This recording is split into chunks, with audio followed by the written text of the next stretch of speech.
tayo ngayon guys, mga padi sa firing range dito sa May Cavite. Samahan nyo lang po ako. On the way na po tayo. Ami-meet lang natin si Kuya Mau sa may St. Dominic. So nandito na tayo mga padi sa may bandang Bacoor. Hinahanap lang natin si si Kuya Maui. Nasa may bandang Pure Gold raw siya na shell. So hinahanap natin ngayon yung shell. Saan na yung shell?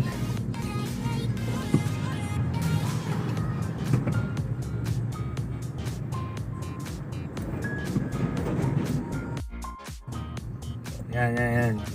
500 meters na lang.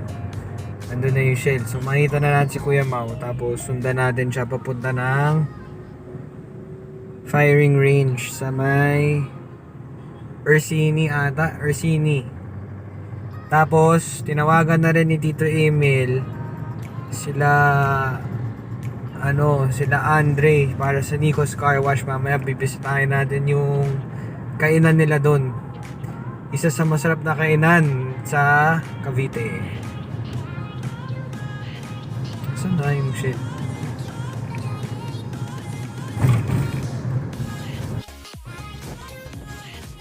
Ayan, nakikita ko na si Kuya Mau. Ayan na si Kuya Mau.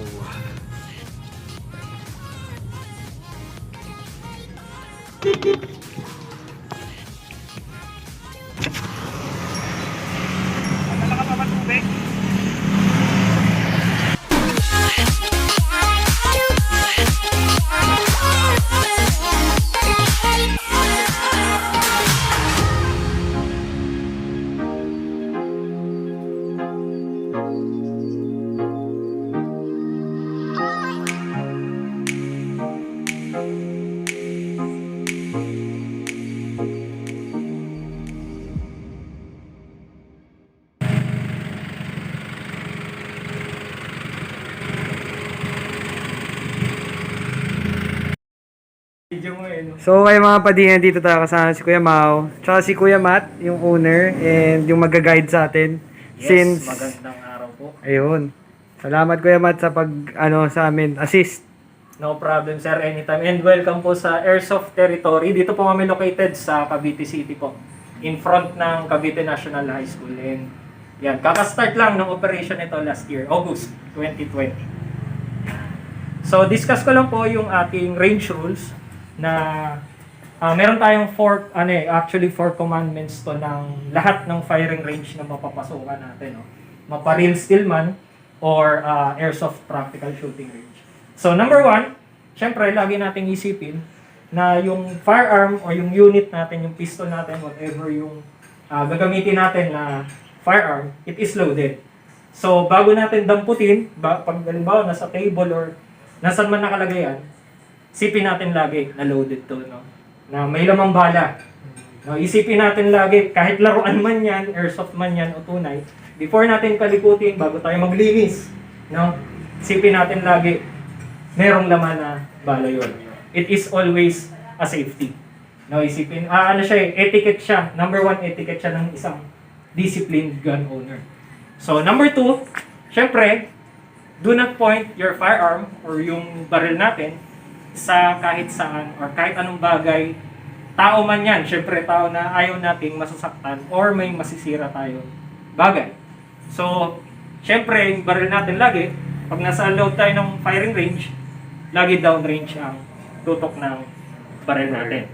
Kapag hindi natin gagamitin, it's either nasa holster or nasa pistol case. Meron tayo dito po, safe zone or yung safety area natin. Every firing range may designated na safety area tsaka fouler area.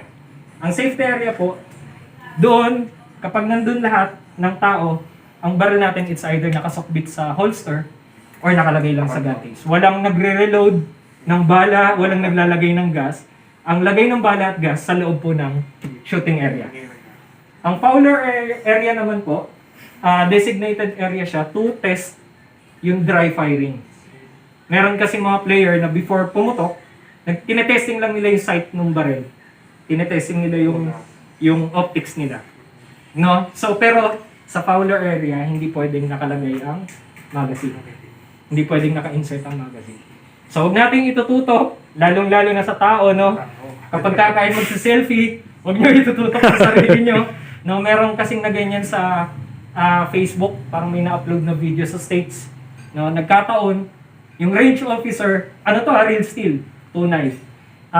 Dalawa silang magkaibigan, magsa-selfie sila, dinampot niya yung baril niya, tinutok niya dun sa tropa niya, sinunggabang kagad sila ng range officer. At nagkataon yung range officer, Pinoy. Oh. Then banned sila, lifetime ban sila dun sa firing range. So, yung discipline nung sa real steel, ina-apply na po natin dito, ina-adapt na natin. Para, syempre, hindi ko naman lahat mapipigilan na dito lang matatapos sa airsoft. Yung iba dyan gustong mag-develop, mag-upgrade to real steel. So, dito pa lang, tinuturuan na natin ng tama. Para pagdating ng panahon na gusto na mag-try ng tunay, ma-adapt nila, may isip nila na, syempre, mas delikado na to, mas tunay na to eh. Ito airsoft, lethal, pero mas matindi ang tunay. Okay, so sa third rule, lagi po, syempre kapag hindi tayo puputok or nagre-reload tayo, everything na ginagawa natin, except puputok, lagi ang trigger finger nakalabas sa gatilyo. Okay? So, kung applicable ang unit natin, ang pistol natin for safety, may activator ng safety, laging naka-safety. Unlike sa mga Glock na platforms, wala siyang safety. Nasa trigger ang safety niya. Okay? Then lastly, syempre, lagi natin iisipin pag puputok tayo or may babarilin tayo, check natin kung ano yung beyond ng target natin. Dito naman po sa, mapapansin nyo, dito naman sa ating range, may backdraft tayo na tela. So, pagka na-miss natin yung target natin, dun lang siya magbabounce sa tela. No? Ang importante po is meron tayong eyewear protection. Kasi yan yung ricochet, yan ang magpoprotect sa mata natin sa ricochet. Kasi kung mapapansin nyo, yung mga bala, basag na yan. Pag tumama po yan sa solid na part ng target, maaaring yung pagbalik ng ricochet, basag na yung bala. So kung wala tayo, isipin nyo, kung wala tayong eyewear protection, makakabulag po yan. Lagi ko sinasabi sa mga player ko dito, importanteng may eyewear protection. Kahit yung face shield, okay lang eh. Basta may ma-protect sa mukha. Sabi ko, pag nasira ang baril nyo, pwede kong gawin, pwede kong ayusin, pwede kong palitan yung mga pyesa. Mata mo, hindi ko na kaya. Hindi ko na kayang palitan yan pag ano man ang mangyari dyan. So ito po yung base 4 commandments ng ating firing range. Yung iba sa lalo sa mga bata, binibigyan ko sila ng acronym para mas madali nila matandaan. So yung 4 na yan, sipin nyo lang yung word na idol. Yung letter I, it is loaded. No?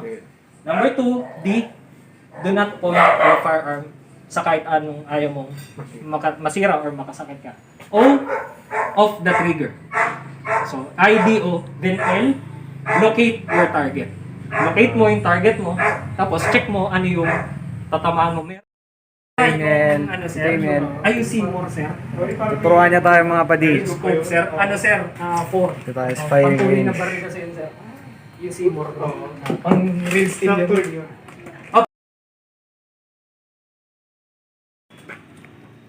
Naka-manual lang doon, no? Sige lang. Sige.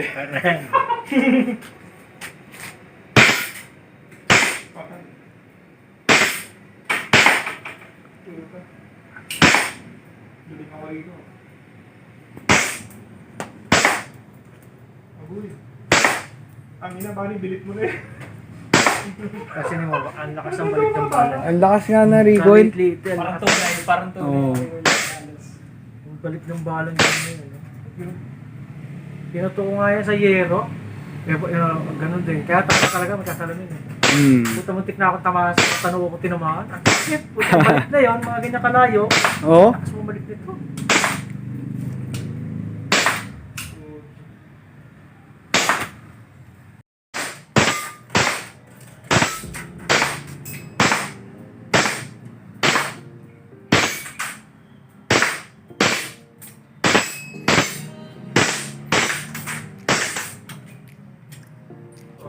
Ano yan, sir? 30 feet yan, sir. G tayo. Okay. Ano, sir? Ganito. Ano video mo? Okay na ba yan? Hindi. Sige, sir. depende kasi may tatlong condition kasi sa airsoft. Condition 1, condition 2, condition 3. Condition 3, no magazine inserted. Chamber is not loaded. Sabihin mo walang laman yung chamber. Condition 2, naka-insert si magazine, pero chamber not loaded. Ibig sabihin nakalagay lang si magazine, hindi nakakata. Condition 1, magazine inserted, chamber loaded, and safely on. Unlike sa rail steel kasi, 5 ang condition. May condition kasi na pang dual action. Kasi sa rail steel, gumagana talaga yung dual action eh, mga M92 na yan, yung CL. So, ngayon ang gagawin natin, condition 1, kasi nakakasa na naka-insert. Nakakasa. Sige sir, load and make ready. So, kasa. Then, lapa. Okay. So, yan! PUS na. Wala. Sir, ano man ang mangyari pag kaibigan mo.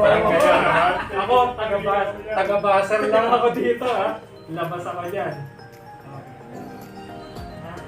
So, pag tumunog yung buzzer, gano'n. Ayun. Engage. Right? Are you ready? Stand by.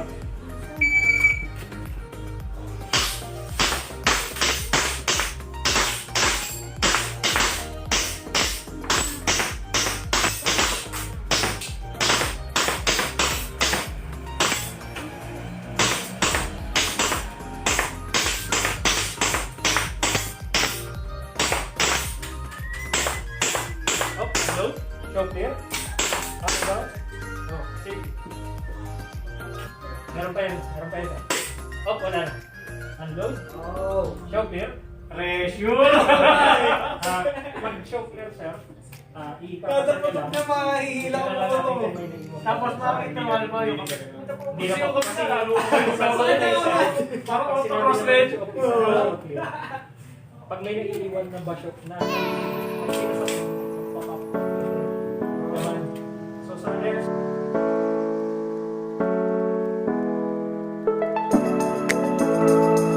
kasi sir round 2 so pagka-buzzer dapat si magazine kasi unit salpa kasa tutok diretso. Are you ready? Stand by.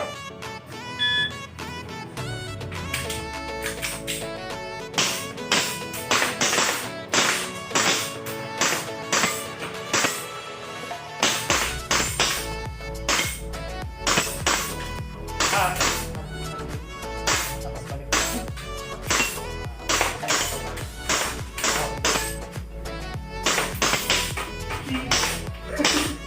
Left. Ganun. Jump. Haba. Tingnan mo. Wala akong panundin. Galing ha?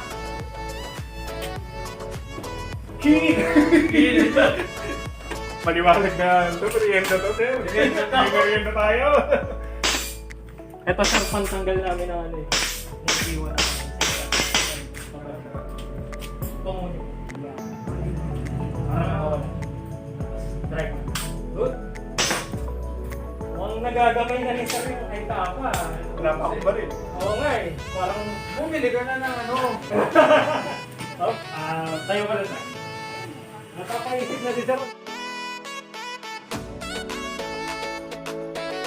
Nasa pana, nasa India na to. Yun, lagi namin sinasabi na wala pa pana yan eh. Nasa India na lang yun. Okay. So, ganun ulit, buzzer, load, kasapo. Shooters, are you ready? Stand by.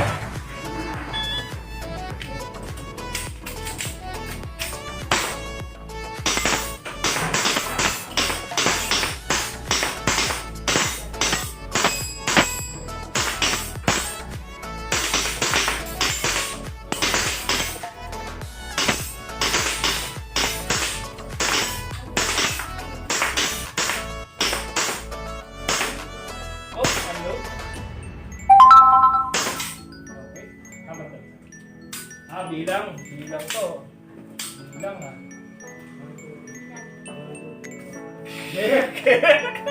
And the winner!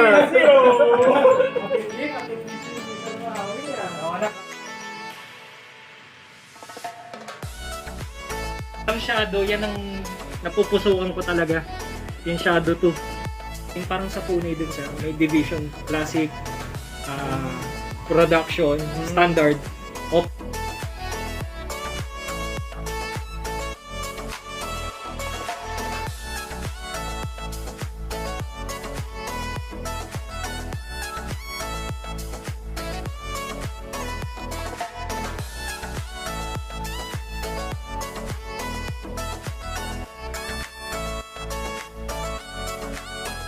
So, ayun mga padi, bale, hindi na ako naka-video after namin mag-firing kasi inabot na kami ng gabi. Tapos yun, nag-dinner lang kami sa Nico's Car Wash.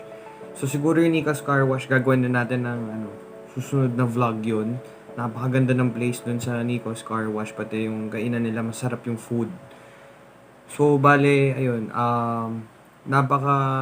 mas sobrang masasuggest ko yung airsoft territory sa mga mahilig mag-airsoft dyan, at saka kung wala kayong lugar na mapag-firingan, so pwede nyo i-visit yung airsoft territory, pwede nyo i-message si Sir Matt, napaka-accommodating niya, and napaka-bait niya kasi lahat, sobrang tinuturo niya lahat tinuturo niya sa amin, at saka kung ano yung mga rules, kung ano lahat, as in, i-explain niya sa inyo lahat, tsaka matutulungan niya kayo sa mga baril nyo. Ayun, tinutulungan niya akong ma-set up rin yung baril ko tsaka lahat-lahat. Pagdating naman sa firing, tinuturo niya rin lahat ng mga techniques sa amin kung paano. And ayun, napakalapit lang naman nung place nila. So biruin yun, ako galing ako Makati, pumunta pa ako ng Cavite. Na hindi ko naman na-expect na ganun. Sobrang ganda rin talaga nung lugar niya. Ang dami mong magagawa. Halos ubusin ko yung isang tangke ko ng gas, pati yung BBs ko, muntik ko nang maubos lahat. And actually, sa totoo lang, gusto ko kakagad bumalik, kaya lang medyo busy pa. Pero yun nga, kausap ko si Sir Matt sa baka etong Friday bumalik ako. So ayun, abangan nyo po. And ilalagay ko yung link ng Airsoft Territory dito na lang sa description box. So ayun, maraming salamat sa inyo. Subscribe na lang po yung YouTube channel ko, and sana nagustuhan niyo yung mga videos na ginagawa ko para sa inyo yun. Thank you.